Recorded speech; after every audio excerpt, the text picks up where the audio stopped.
Hey guys, sorry I haven't had any updates for the last many months, and you can see I have done some work. You can see a new roof, which I did all by myself, no help. So that took quite some time, much longer than I was expecting, because as I did it, I fixed a lot of issues with the roof decking and the soffit and all new drip edge, ice and water shield, all the good stuff. It came out pretty well. Um, Luckily, no leaks. My first roof I've ever done by myself. It came out pretty good. And then you can see the solar panels. So as I was shingling the roof, I installed footings and flashing for the solar panel rails, which is, in my recommendation, the best way to do it. That way you're not just drilling through your roof and hoping it doesn't leak with sealant. So I think there's 10 or so footings that have a pretty big piece of flashing that goes up under 2 layers of shingles, so that if water, water can't really get behind it, but it acts as an extra shingle piece of metal that has also sealing on it. And then it has a lag bolt that goes right through the middle of that flashing that's sealed again with sealant and some O-rings. And the system I use, which I was really happy with, was called Iron Ridge was the company. So I used Iron Ridge Flash Foot 2 footings. It's the name of the footings. You can install them on a existing roof, but again, I installed them as I did the roof. So when I got up to the layer of shingles that needed the footing on it, I would install the footing with sealant all around it, lag bolt into the roof truss, and then continue shingling up over that. And I would say, just from doing the roof and doing the flash foots, is that those are probably the most waterproof sections of the roof. So that's always a concern when you have roof penetrations, is, are you going to have leaks? So I hopefully, at least so far, don't have any leaks, and I don't think I ever will. I think under the solar panels is probably going to be the best part of the roof.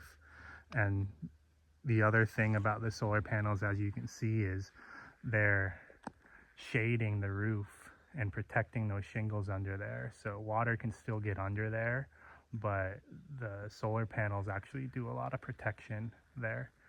So we've got solar panels, we've got a metal conduit that goes through the roof, again all flashed out, with the PV solar wires that go into the inverter.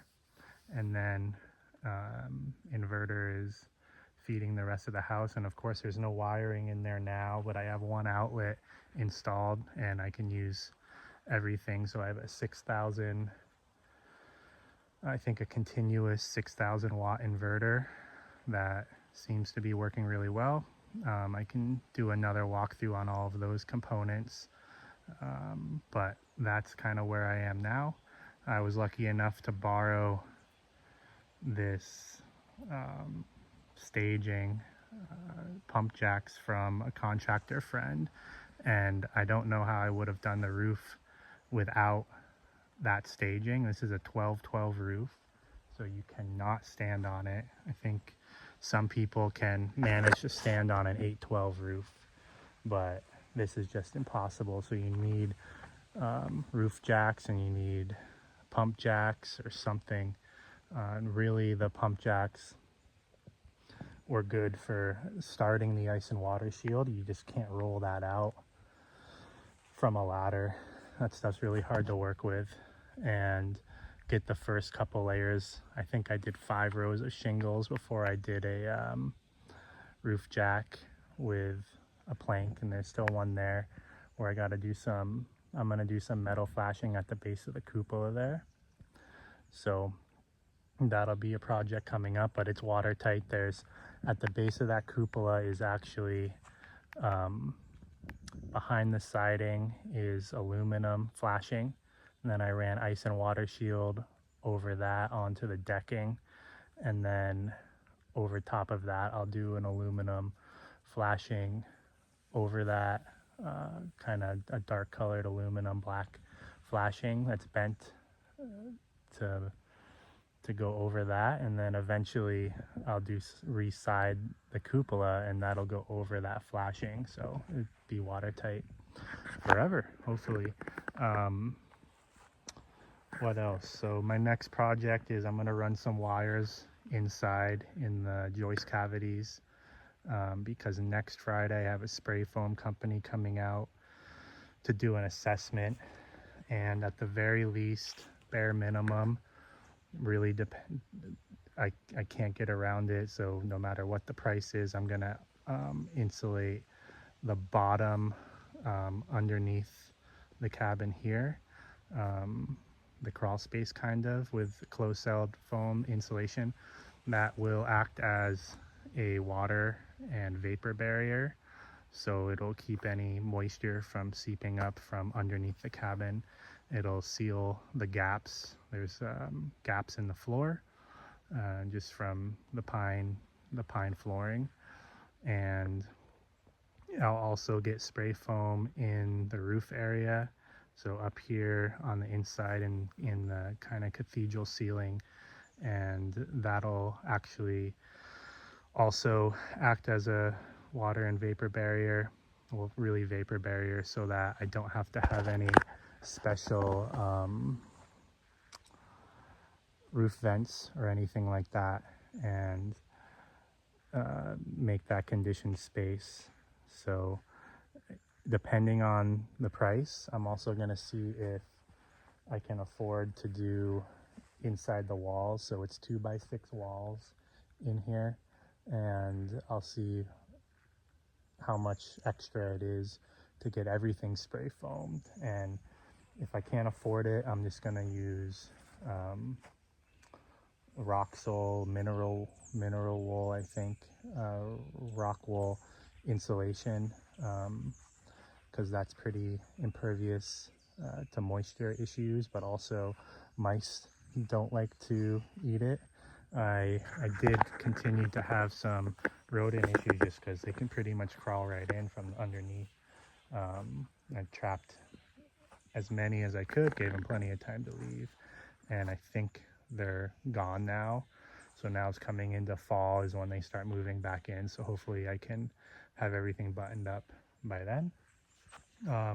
I also got some work done on the road, and maybe I'll walk up and show you that. So this is the section of road just outside my cabin, and this section of road didn't really need any work. This is just how it's been, and this is a very old road, so no one's really done anything to it. So what we did was we put rock in the trouble spots, and can always come back in and add more rock. So we're coming up on where there is new material added, where there was some issues with mud, and really still it wasn't terribly bad. I never had to not come in here even during mud season here, but this is the material we added, which is, I think they call it 3-inch road base, so it's kind of like a hard pack, but it's much coarser stone. You can see here. So some of these sections we scraped and then added. Some sections there's 2 or 3 feet of material. I think we brought in, I forget how many tons, but it was 8 big dump truck loads, like the 10-wheeler loads, and this is how it's been all summer. Seems to be holding up pretty well, and that's exactly what I wanted. I didn't want a perfect road because it's just going to get torn up. but what I can do now is see how it holds up and come in with more material, and probably at some point I'll do a normal road base hard pack on here and rake it out.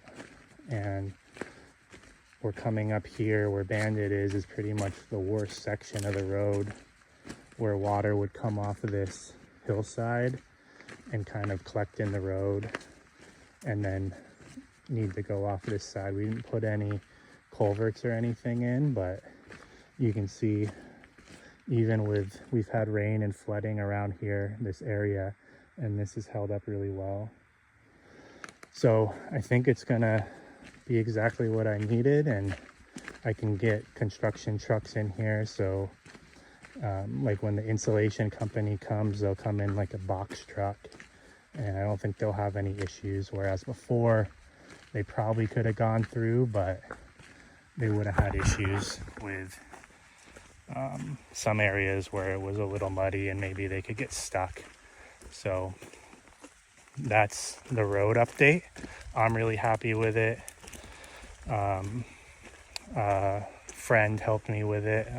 He's a contractor, and I think gave me a pretty good deal on it. I had it all done in a day.